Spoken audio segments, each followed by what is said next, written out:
Korea Selatan dan Amerika Serikat menggelar latihan gabungan. Latihan tersebut melibatkan 30 pesawat termasuk jet tempur siluman F-22 Raptor dan F-35 Lightning II. Latihan tersebut yang dilakukan di wilayah timur Korea Selatan bertujuan untuk meningkatkan kemampuan interdiksi udara.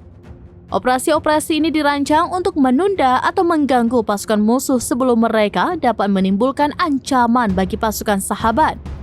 Latihan ini merupakan bagian dari latihan Buddy Squadron selama 5 hari yang dimulai pada tanggal 24 Juni.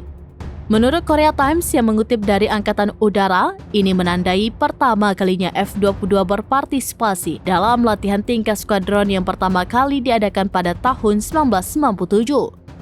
Latihan gabungan ini menggarisbawahi komitmen sekutu untuk menjaga kesiapan dan pencegahan terhadap ancaman Korea Utara. Namun jumlah pasti F-22 yang berpartisipasi dalam latihan terbaru ini masih belum jelas. Latihan terbaru ini merupakan latihan kedua tahun ini yang melibatkan F-35A Korea Selatan dan F-22 Amerika Serikat.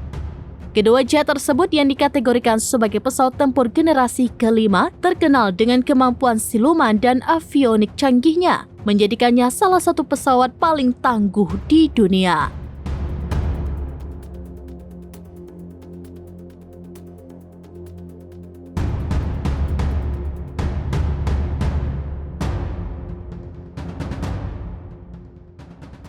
Download Tribun X sekarang, menghadirkan lokal menjadi Indonesia.